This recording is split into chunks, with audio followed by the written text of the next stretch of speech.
Komið í sæl og blessuð, Guðmundur Smári Guðmundsson heiti ég og ætla að kynna fyrir ykkur lokaverkinu mitt í Vélstjórn sem byggist á hönnun og smíði á girðingarnetavindu. Hugmynd og markmið. Hugmyndin kom upp sumarið 2022 ég var að vinna á Akureyri í málmi SK1 með Ragnari Bjarnasyni sem vélstjóri þar. En fór hann að sýna með myndbönd af girðingarnetavindu sem hann hafði smíðað fyrir nokkrum árum. Ég sagði félaga mínum Davíð Einarsyni frá þessu og leist okkur vel á þetta og fórum við að skoða hvernig við myndum og hvað við þyrftum í þessa smíði og fleira. Leið ákvað ég náttúrulega að nýta þetta sem lokaverkinni síðar vorið þar sem að það mikil hönnun og smíði á bakvið þetta. Okkur var ráðlegt að það væri langhagstæðast að smíða 3 vindur þar sem við þyrftum að kaupa heila 8 mm plötu úr svörtu efni og myndum við þá nýta alla plötuna fyrir allar 3 vindurnar og gerðum við það óhikandi. En myndum við þá eiga eina vindu saman og selja hinar 2 þar sem við höfum ekki mikil not fyrir þetta sjálfur alltaf. Markmiðið var að klára allar vindurnar fyrir páska og tókst það svo sannarlega. En upprunalega ætluðum við okkur að klára þetta fyrir jól en vorum við kannski aðeins og brattir en hefðum við kannski bara náð að klára að smíða eina vindu á þeim tíma. En vorum við fljótir að sjá að þetta tæki tíma og vöndum við okkur eins og við gátum til þess að þetta muni enda sem lengst og væri þannig að við myndum ganga sáttir frá þessu öllu saman. Tilgangur þessara smíði einfaldlega að auðvelda það verk að taka upp girðingar en oft geta þær verið búnar að gróa fastar ofan í jörðina og kæmi vindan sér vel fyrir þau tilfelli þar sem þú getur bara rifið netið upp með tækjunum og halað inn á vindun í leiðinni. Oft eru bændur latir í því að taka upp girðingar og hefur maður séð sumar girðingar einfaldlega settar yfir gamlar liggjandi girðingar sem ekki gott og einhver það einfaldlega líkur á því að skepnur flæki sér í netum og meiði sér þar að leiðandi. En gæti þessi smíði hvatt á við að taka girðingarnar upp en ekki bara láta þær vera þar sem að þeir geta bara setið inn í vél og undir netinu inn á vinduna með eitt kaffibolla í hendir á meðan. En svo sjá má á myndum þá þarna hestur fastur í girðingarneti og einnig hreindýr fast í neti fyrir austan. En lá þessi girðing bara niðri og hefur hreindýrinn á að flækja sig í því og hafði verið þarna í dágóðan tíma.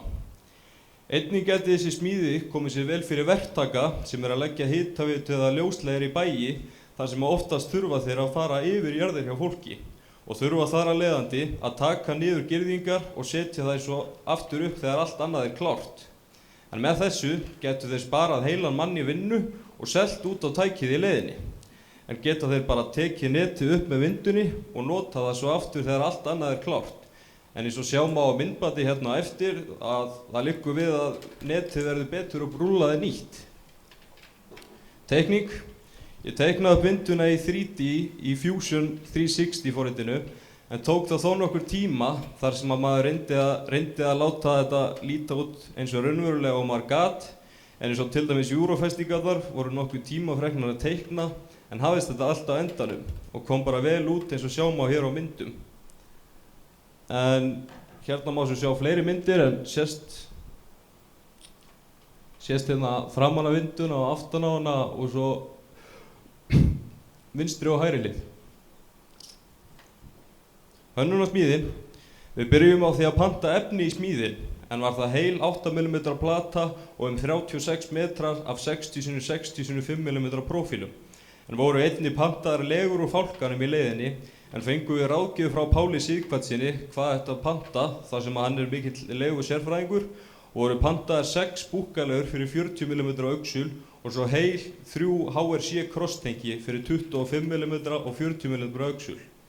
Þegar efni var komið hófust smíði á grindinni en tók ekki nema 2 daga að fullsjóða þær fyrir allar 3 vindurnar. Næst skáruðum við kónana út í skurðavél á vélaverkstæði Kaupfélags Skagfirðinga og suðum þá saman. Næsta í stöðunni var að bolta saman diskinn og kóninn og diskinn sem að öxullinn frá krosstenginu síðst á og pröfuðum við að henda þessi rennibekk. Eins og... þetta klikka aðeins hérna. Það var líklega fljótara svona. Eins og sjá má hér á myndbandi. Já, en tókum við þá eftir að það myndaði slag í disknum þar sem þeir höfðu tekið sig þegar við suðum á þá og þurftum við að laga þetta þar sem að endingartími legana hefði minnkað nokkuð mikið ef við höfum ekkert gert í þessu. Svo við hentum báðum diskunum í rennibekk og plönuðum þá eins og sjáum á hér.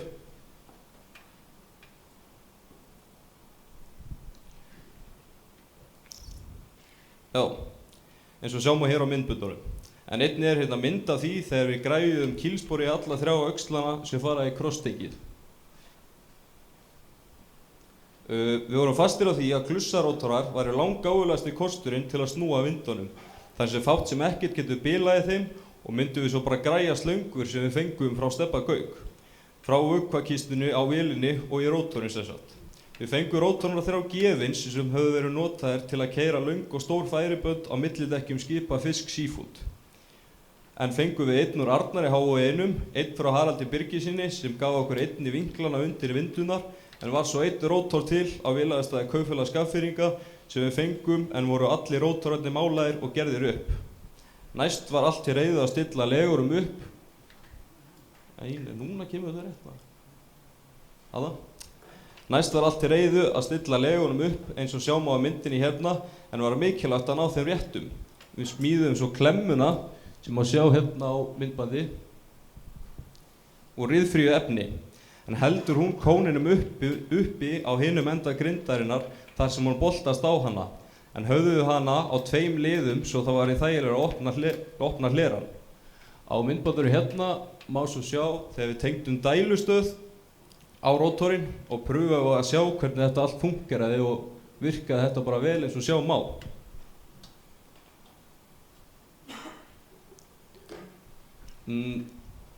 Næsta í stöðunni var að smíða vírastýrið en snýst það og tekur í leiðinni við mestöllu átækinu frá netinu. En var þá ekkert annað eftir en að sjóða júrófestingarnar og gera allt klárt í að henda þessi heitsingkúðu. En má sjá hérna munin fyrir og eftir heitsingkúðun og vorum við búin að setja vinduna alla saman á myndina þarna til hægri.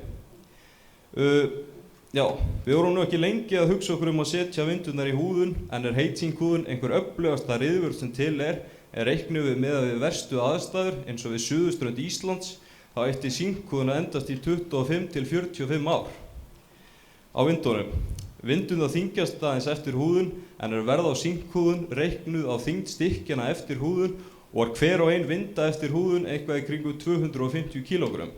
Og var verðið fyrir almenna borgara 347 krónur á kílógrammi. En sem betur fer fengum við kaupfélagsafslátt í gegnum vélaverkstæði, annars hefði þetta verið ansi dýrt. Jæja, núna ætla ég að sýna ykkur myndbönd hvernig þetta virkar. En má sjá hérna á fyrsta myndbandinu að verið að byrja að vinda netinu inn á vinduna. En höfðum við þetta kónýst svo að léttara var að taka netið af. En skemmast kannski fyrstu 5 hringirnir á netinu sem svo nú ekki mikið í stóra samhenginu. En fer það einnig líka bara eftir í hversu fast þú hefur netið inn á vinduna fyrstu hringina. Á næsta myndbandi búið að vefja þess meira inn og við farin að koma mynda á þetta eins og sjáum á. Á næsta myndbandi opnum við svo hleran og tökum diskinn af.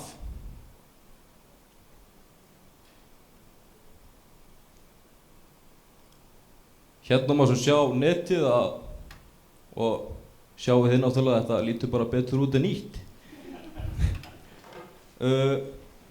Hérna má svo sjá loka útkomuna, en eins og áður hefur komið fram þá tók þetta sinn tíma, en teljum við að við höfum eytt 80 tíma á vindu, eða sem sagt 240 tímum í heildina sem skiptist á 2 menn. En þetta bara eitthvað sem ég mjög sáttur við að hafa farið í og mun þessi smíði nýtast með vel í framtíðinni. En að lokum vil ég þakka Fisk Seafood fyrir rótorana og vélaverkstæði Kaupfélags Skagfirðinga fyrir að leyfa mér að nýta tæki og tól og aðstöðu allan þennan tíma. En annars vindan til sýnis hérna sunnan við skólann ásamt öðrum flottum lokaverkinum. En þakka þér bara fyrir mig og góða stundir.